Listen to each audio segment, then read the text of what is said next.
Most heroes get statues, some get songs, but a few, the most dangerous, the most brilliant, get forgotten. The year was 1915. Europe was on fire. Men were vanishing into the mud of a nightmare called World War I. And somewhere in that chaos, a lone figure crawled through no man's land, silent, patient, invisible. His heartbeat matched the rhythm of artillery thunder. His eyes, locked through a scope, never blinked. That man's name? Francis Pegahmagabow, but soldiers just called him Peggy, a native Canadian from the Ojibwa tribe, a man who wasn't even treated as a full citizen in his own country, yet somehow became one of the deadliest snipers in the entire war. 378 confirmed kills, 300 captured alive, a ghost who hunted in silence and disappeared before dawn. He didn't fight for glory. He fought because duty called, and because nobody believed he could. While others saw mud, blood, and despair, he saw survival. When his comrades were pinned down under machine gun fire, he slipped out alone, brought back ammunition, intel, and hope. He saved men who didn't even see him coming. He earned medals, respect, and fear from both sides of the battlefield. But when the war ended, the world forgot his name. The same country he risked his life for wouldn't even give him the right to vote. So who was this man really? A killer? A hero? Or a symbol of how easily history buries those it owes the most to? Tonight, we go back into the trenches to meet Francis Pegahmagabow, the ghost of the trenches, the sniper who became a legend, and the hero Canada almost erased from its own story. Because if you think you know what bravery looks like, wait until you meet the man who rewrote its definition, one bullet at a time. Stay till the end, because what happened after the war will make you question everything you've ever believed about patriotism, race, and remembrance. This isn't just a war story. It's a story about how a nation remembers and who it chooses to forget. Francis was born March 9, 1891, on the Parry Island Reserve, now known as the Unsung First Nation, Ontario. The Ojibwa traditions of hunting, fishing, and living off the land shaped him. He left school early to work in fishing and lumber camps. In 1912, he worked as a marine firefighter. Then the war broke out. He volunteered despite the fact Indigenous Canadians were often discouraged or excluded. By late 1914, he had enlisted in the 23rd Regiment Northern Pioneers, part of the 1st Canadian Infantry Battalion. What does that mean? It means he was among the first Canadian soldiers in Europe into the hell of trench warfare at Ypres in April 1915. The Germans released chlorine gas, and the landscape of war changed forever. Francis was there. He watched men choke, watched trenches collapse, watched the young die. It changed him. It sharpened his senses. It made him more than just a soldier, someone who could move unseen, strike unseen, survive when others could not. From messenger duty to scout to sniper, he embraced each role. His marksmanship and patience turned the tides in small but lethal ways. And for a man from a marginalized community, these acts were his statement. I belong. I matter. He became respected by his peers even as, back home, he would never be treated as equal. The world Francis entered was beyond brutal.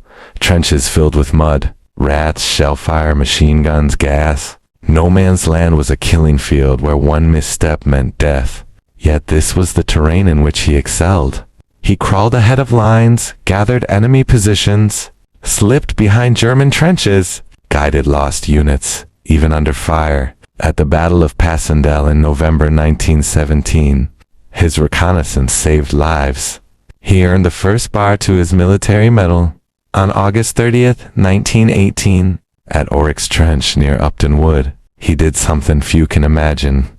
His unit was almost out of ammo. Surrounded under heavy machine gun and rifle fire, he left cover, crossed into no man's land, brought back ammunition, and helped repel the counterattack. The result? A second bar to the military medal. Do you see the paradox?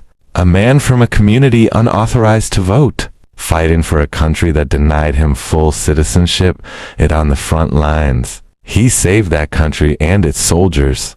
Through the carnage, he became a legend, Peggy to his comrades.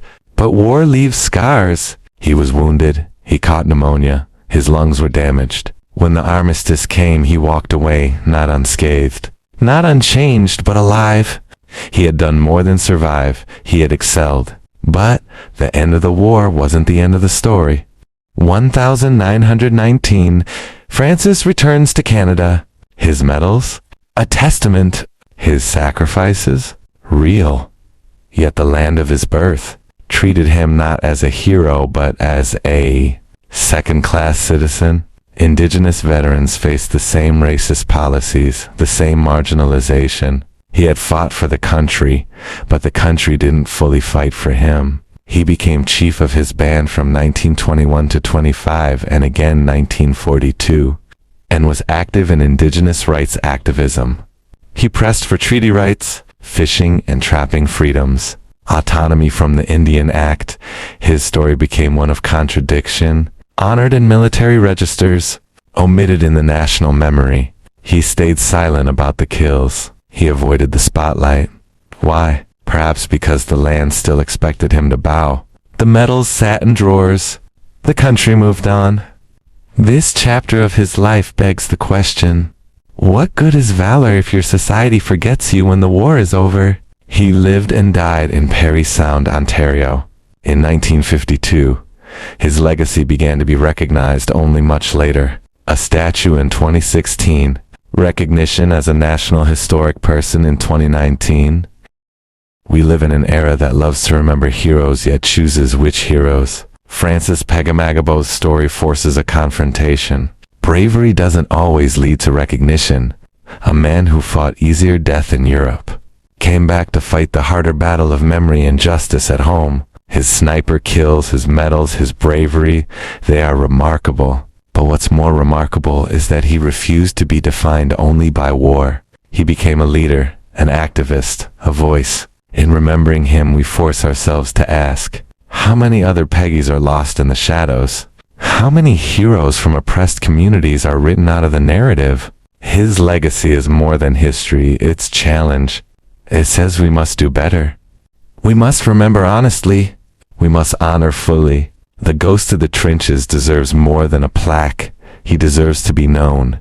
So, next time you think of World War I, think of the manhunting behind enemy lines, the scouts stepping into no man's land, the native Canadian who fought while lacking rights at home.